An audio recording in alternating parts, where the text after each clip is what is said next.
Well, this week was the pre-trial process for Aaron Spencer. He's the Lonoke County father accused of killing a man who allegedly sexually abused his daughter. You're watching the 11 on 11 here on THV 11 Plus. I'm Jurnee Taylor. Let's get you caught up on everything that has happened this week. The hearing centered around what pieces of evidence will be used in the case. Dash cam footage from the victim, Michael Foster's truck, wasn't properly put into evidence until nearly a year after the incident. Earlier this month, the SD card for the dash cam was reported missing as well. Other hearings focused on the accuracy of cell phone locations during the time of the incident and prior conversations between Spencer and Fossler. The judge didn't make a ruling yet on if the missing dash cam footage can be used during trial.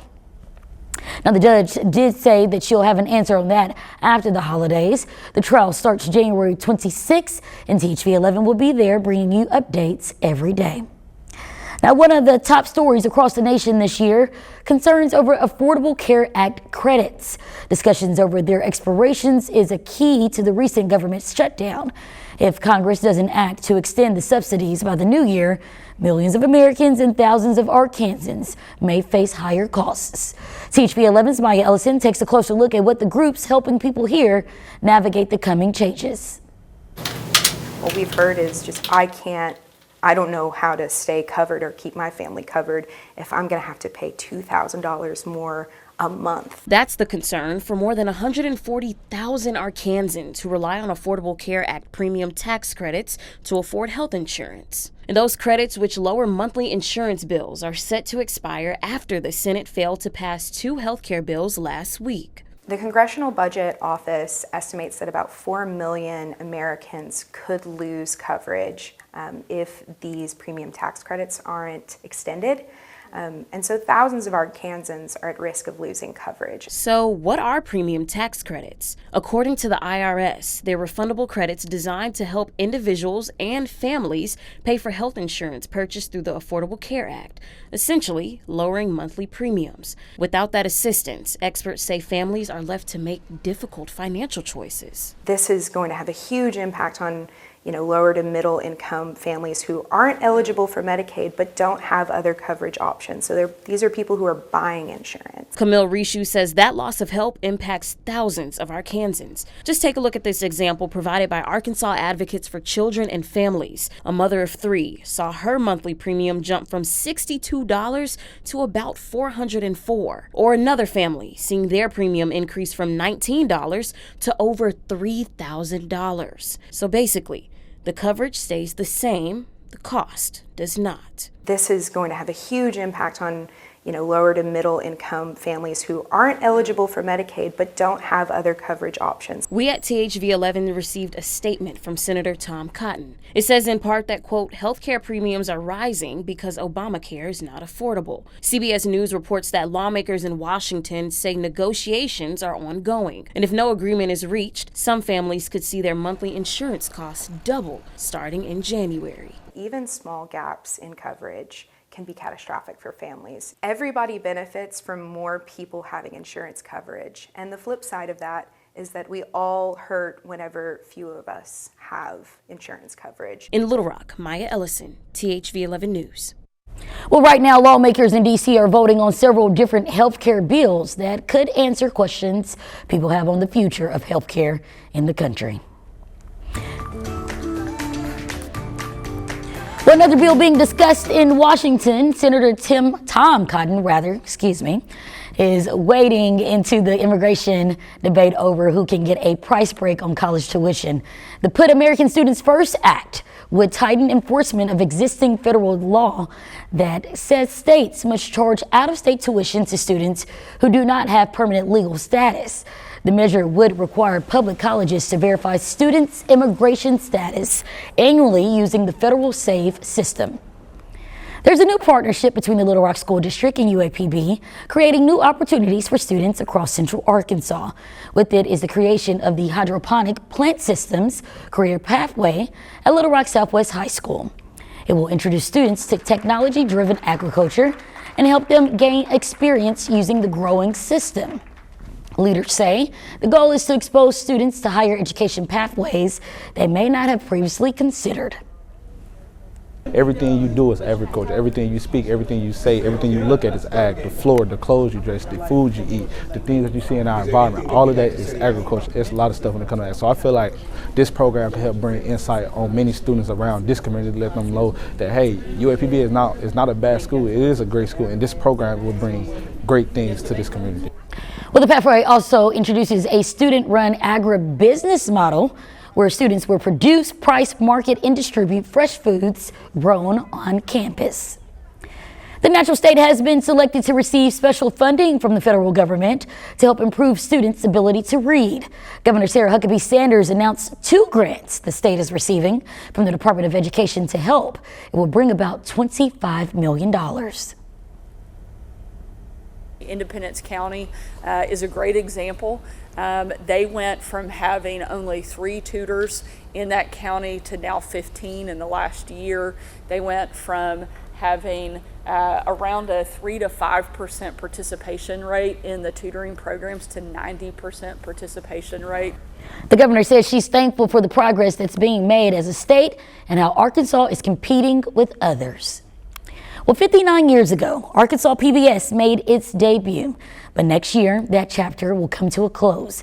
By next year, a new era will begin for the network operated by the Arkansas Educational Television Commission. This week, Maya Ellison spoke to leaders at the station to show what viewers can expect.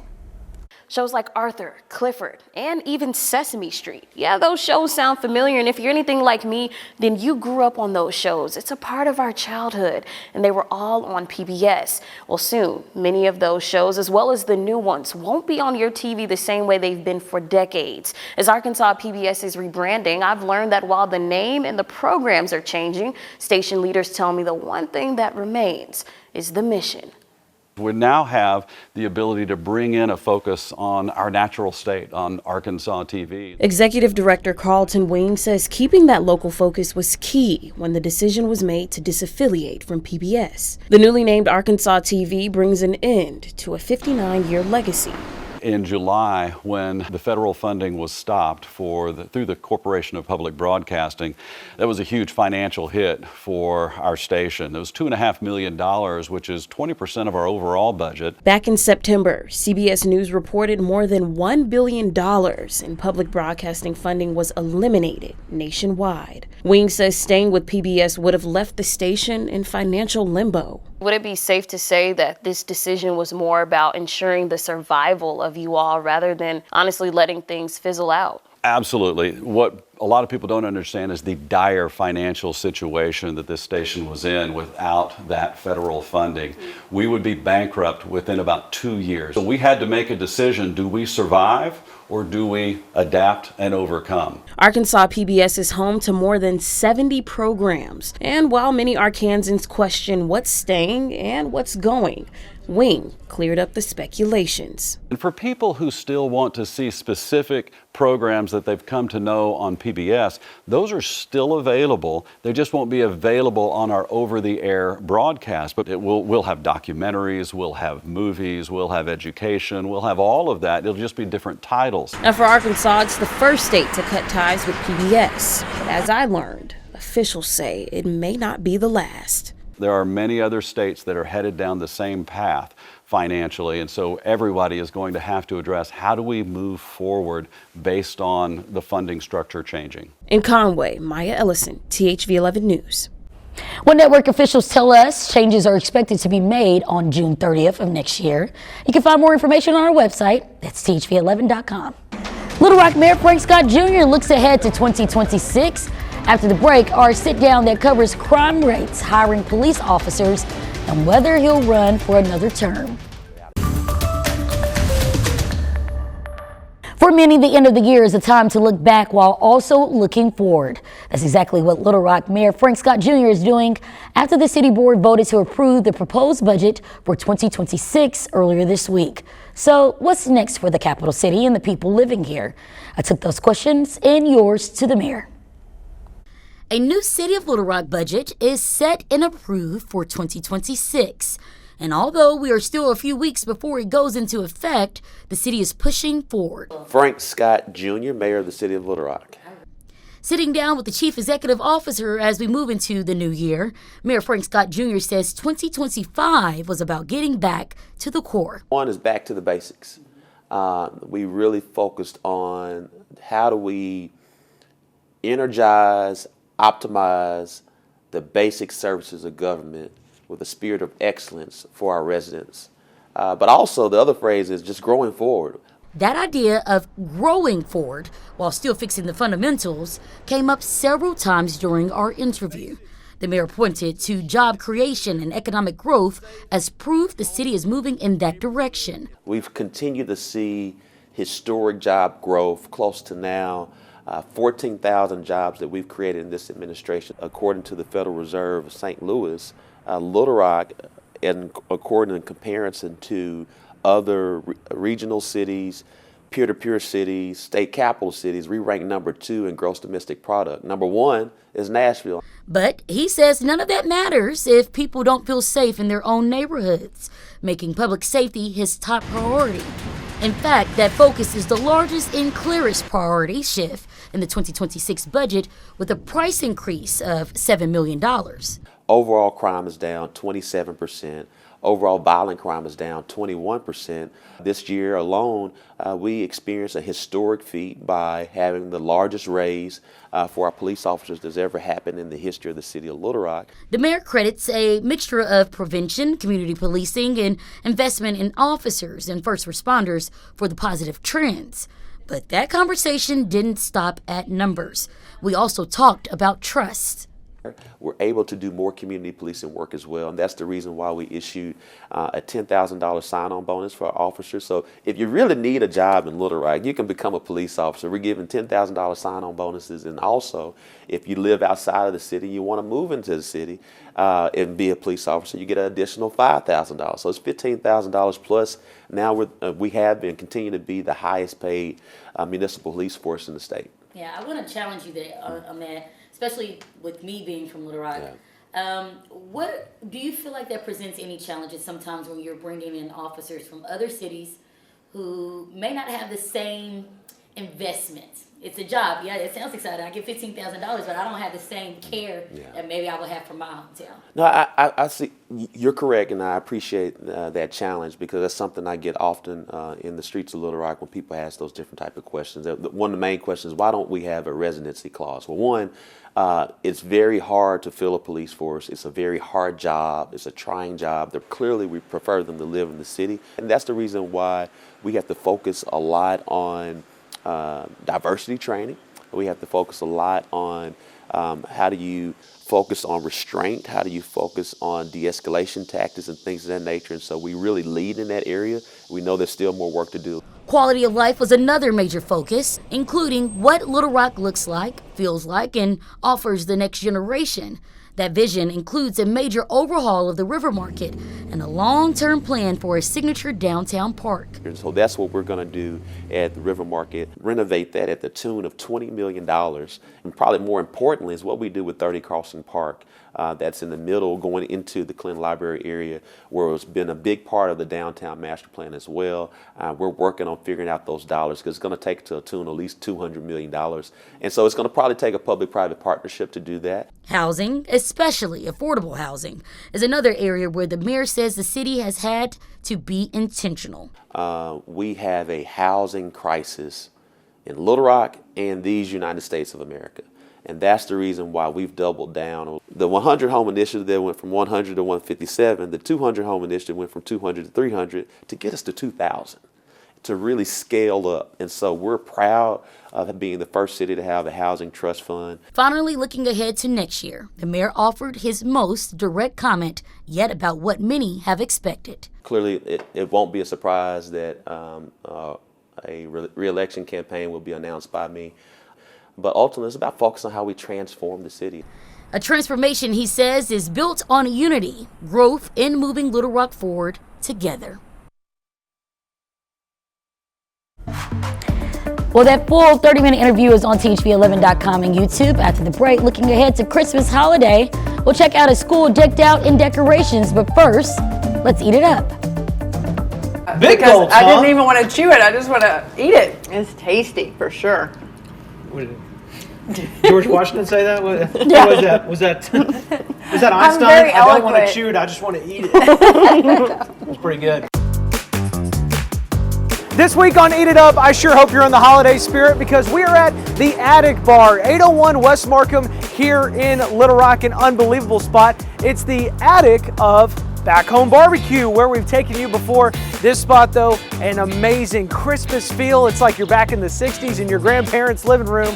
Oh, and it's got the vibes as well. How about some catfish dip? Unbelievable smash burgers, a quesadilla you gotta try. And I got some special guests with me this week. So what do you say? Let's eat it up.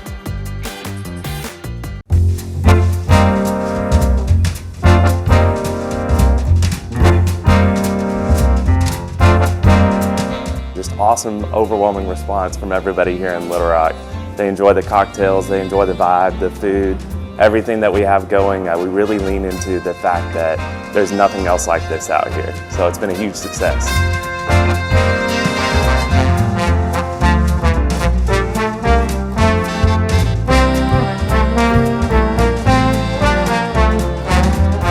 The reason why it's called the attic is because most of this furniture came from somebody's attic, and we just wanted to give it that cozy vibe where you can sneak up somewhere and you know, not just be in the limelight of everything. We have pieces of furniture, even like these boards right here, that are old grenade boxes from World War II. And so one great thing about this place is that if you look close enough to the fine details, you'll find something really interesting, whether it's the decor, the food, or the cocktails.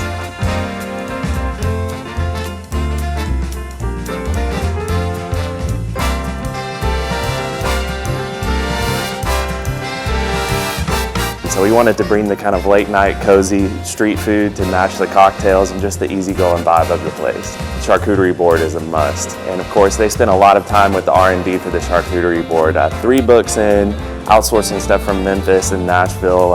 When we first put it together, we tried about 24 different combinations of meat and cheese. Outside of that, the smash burger is really popular, and the quesadilla as well. And so you can't beat the bologna melt, because I don't know anywhere else in Little Rock where you can get one like ours. So. Look who I got hanging out with Eat It Up. It's like 5 a.m. all over again. What's up, y'all? Thanks for joining me. We've been together all day long. We figure we might as well have lunch Let's too. do it. Oh, I'm so excited. So we did Back Home Barbecue like earlier this summer, springtime, summer, and I said, I gotta take Tracy, I gotta take Ashley. Now that the Attic Bar is open, It's amazing. this place is cool. Oh, I'm so excited. It smells good as soon as you walk through the door, for one thing. And It now we hits- get to try the food. It Let's hits go. you in the face in a good way. So I love a good bologna sandwich, Do you so really? I'm excited about I'm normally this. afraid of it, but now I'm actually very excited. Oh my gosh. 10 out of 10. Curtis, my hero. The catfish dip, hot sauce. One, Thank you. I swear, I just washed my hands too. We're all family. We're good. Very good. It's so flavorful. And these chips make it really good too. Yep. These little pita chips or The whatever. pita chips are outstanding. I hadn't had a special request of how you get these certain types of chips. Like, where do we They're find them? so How do they make good. them? Yeah, they're never that good when you eat them at home. Full display. I love it. It's pretty too. I always feel a little bad. Big too. I mean, It this is. is a good meal right there. Have you tried these before too, the sausage links? I have not. Oh my gosh, okay. Oh, this is good. A little spicy. It does. The jalapeno in there. Oh, Little I see pieces it of now. jalapeno. Yeah, that's good. The jam is undefeated here. It's unbelievable. Hand me It's one so of those pita chips. Wait, you're Very right. good. Go ahead and reach your Get fountain. your own pita chip. I love a little lime sprinkle lime? in that quesadilla. Oh yeah. This, by the way, smells and looks like one of the best quesadillas. I so could taste good. this before it even hit my mouth. It was so good. I could taste the smell. Oh, yeah. Wow. Now they did say that people come in for this. Yeah, this is very, very popular. Cheers.